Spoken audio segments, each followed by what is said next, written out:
ராஜாக்களின் 2ஆம் புஸ்தகம் 8ஆம் அதிகாரம். எலிசா தான் உயிர்ப்பித்த பிள்ளையின் தாயாகிய ஸ்திரீயை நோக்கி, நீ உன் வீட்டாரோடும் கூட எழுந்து புறப்பட்டு போய் எங்கேயாகிலும் சஞ்சரி, கர்த்தர் பஞ்சத்தை வருவிப்பார், அது 7 வருஷம் தேசத்தில் இருக்கும் என்று சொல்லியிருந்தான். அந்த ஸ்திரீ எழுந்து தேவனுடைய மனுஷன் சொன்ன வார்த்தையின்படி செய்து தன் வீட்டாரோடும் கூட புறப்பட்டு பெலிஸ்தரின் தேசத்தில் போய் 7 வருஷம் சஞ்சரித்தாள்.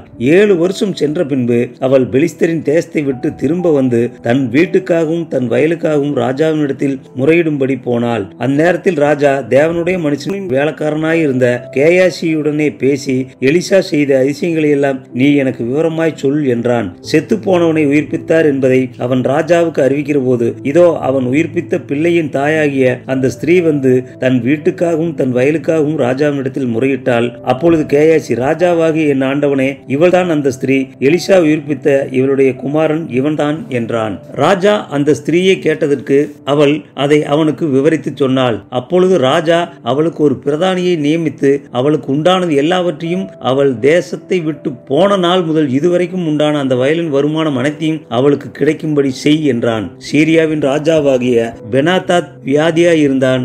எலிசா தமஸ்குவுக்கு வந்தான். தேவனுடைய மனுஷன் இவ்விடத்தில் வந்திருக்கிறான் என்று அவனுக்கு அறிவிக்கப்பட்ட போது ராஜா ஆசகேலை நோக்கி, நீ உன் கையிலே ஒரு காணிக்கையை எடுத்துக்கொண்டு தேவனுடைய மனுஷனுக்கு எதிர்கொண்டு போய், நான் இந்த வியாதி நீங்கி பிழைப்பேனா என்று அவனை கொண்டு கர்த்தரிடத்தில் விசாரிக்க சொன்னான். ஆசகேல் தமஸ்குவின் சகல உச்சிதங்களிலும் 40 ஒட்டகங்களின் சுமையான காணிக்கையை எடுத்துக்கொண்டு அவனுக்கு எதிர்கொண்டு போய் அவனுக்கு முன்பாக நின்று, சீரியாவின் ராஜாவாகிய பெனாதாத் என்னும் உம்முடைய குமாரன் என்னை உம்மிடத்தில் அனுப்பி இந்த வியாதி நீங்கி பிழைப்பேனா என்று கேட்க சொன்னார் என்றான். எலிசா அவனை நோக்கி, நீ போய் வியாதி நீங்கி பிழைப்பீர் என்று அவனுக்கு சொல்லும், ஆனாலும் அவன் சாகவே சாவான் என்பதை கர்த்தர் எனக்கு காண்பித்தார் என்றான். பின்பு தேவனுடைய மனுஷன் தன் முகத்தை திருப்பாமல் அவன் சலித்து போக மட்டும் அவனை நோக்கிக் கொண்டே அழுதான். அப்பொழுது ஆசகேல், என் ஆண்டவன் அழுகிறது என்ன என்று கேட்டான். அதற்கு அவன், நீ இஸ்ரவேல் புத்திரருக்கு செய்யும் தீங்கை நான் அறிந்திருக்கிறபடியினால் அழுகிறேன். நீ அவர்கள் கோட்டைகளை அக்னிக்கு இரையாக்கி அவர்கள் வாலிபரை பட்டயத்தால் கொன்று அவர்கள் குழந்தைகளை தரையோட மோதி அவர்கள் கர்ப்பவதிகளை கீறி போடுவாய் என்றான். அப்பொழுது ஆசகேல், இத்தனை பெரிய காரியத்தை செய்ய நாயாகிய உமது அடியான் எம்மாத்திரம் என்றான். அதற்கு எலிசா, நீ சிரியாவின் மேல் ராஜாவாவாய் என்பதை கர்த்தர் எனக்கு தெரிவித்தார் என்றான். இவன் எலிசாவை விட்டு புறப்பட்டு தன் ஆண்டவனிடத்தில் வந்தபோது அவன், எலிசா உனக்கு என்ன சொன்னான் என்று கேட்டதற்கு இவன், நீர் வியாதி நீங்கி பிழைப்பீர் என்று எனக்கு சொன்னான் என்று சொல்லி மறுநாளிலே ஒரு சமுக்காலத்தை எடுத்து தண்ணீரிலே தோய்த்து அவன் முகத்தின் மேல் விரித்தான். அதனால் அவன் செத்து போனான். ஆசகேல் அவனுக்கு பதிலாய் ராஜாவானான். இஸ்ரவேலின் ராஜாவாகிய ஆகாபின் குமாரன் யோராமுடைய 5ஆம் வருஷத்தில் யோசபாத் யூதாவிலே இன்னும் ராஜாவாய் இருக்கையில் யோசபாத்தின் குமாரனாகிய யோராம் என்னும் யூதாவின் ராஜா ராஜ்யபாரம் பண்ண துவக்கினான். அவன் ராஜாவாகிற போது 32 வயதாய் இருந்து 8 வருஷம் எருசலேமில் ராஜ்யபாரம் பண்ணினான்.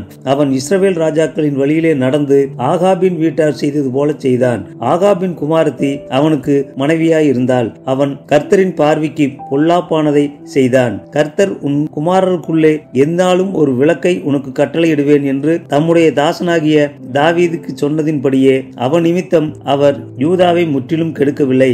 அவன் நாட்களில் யூதாவுடைய கையின் கீழ் இருந்த ஏதோமியர் கலகம் பண்ணி தங்களுக்கு ஒரு ராஜாவை ஏற்படுத்தி கொண்டார்கள். அதனாலே யோராம் சகல ரதங்களோடும் கூட சாயீருக்கு புறப்பட்டு போனான். அவன் ராத்திரியில் எழுந்திருந்து தன்னை வளைந்து கொண்ட ஏதோமியரையும் ரதங்களின் தலைவரையும் முறிய அடித்த போது ஜனங்கள் தங்கள் கூடாரங்களுக்கு ஓடி போனார்கள். அப்படியே யூதாவுடைய கையின் கீழ் இருந்த ஏதோமியர் இந்நாள் வரைக்கும் இருக்கிறது போல கலகம் பண்ணினார்கள்.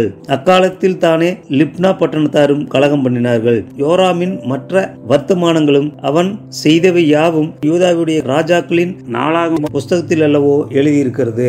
யோராம் தன் பிதாக்களோடு நித்திரை அடைந்து தன் பிதாக்களிடத்திலே தாவீதின் நகரத்தில் அடக்கம் பண்ணப்பட்டான். அவனுக்கு பதிலாக அவன் குமாரனாகிய அகசியா ராஜாவானான். இஸ்ரவேலின் ராஜாவாகிய ஆகாபின் குமாரன் யோராமுடைய 12ஆம் வருஷத்திலே யூதாவின் ராஜாவாகிய யோராமின் குமாரன் அகசியா ராஜாவானான். அகசியா ராஜாவாகிற போது 22 வயதாய் இருந்து ஒரே வருஷம் எருசலேமில் ராஜ்யபாரம் பண்ணினான். இஸ்ரவேலின் ராஜாவாகிய ஒம்ரியின் குமாரத்தியான அவன் தாயின் பேர் அத்தாலியாள். அவன் ஆகாப்புடைய வீட்டாரின் வழியே நடந்து ஆகாபின் வீட்டாரை போல் கர்த்தரின் பார்வைக்கு பொல்லாப்பானதை செய்தான். அவன் ஆகாப் வீட்டாரோட சம்பந்தம் கலந்திருந்தான். அவன் ஆகாபின் குமாரனாகிய யோராமோட கூட கீலேயாத்தில் உள்ள ராமோத்திற்கு சீரியாவின் ராஜாவாகிய ஆசகேலோடு யுத்தம் பண்ண போனான்.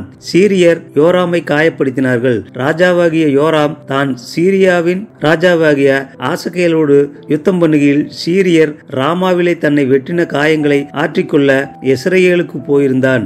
ஆகாபின் குமாரனாகிய யோராம் வியாதியாய் இருந்தபடியினால் யூதாவின் ராஜாவாகிய யோராமின் குமாரன் அகசியா இஸ்ரவேலில் இருக்கிற அவனை பார்க்கிறதற்கு போனான் என்பதே ஆமென்.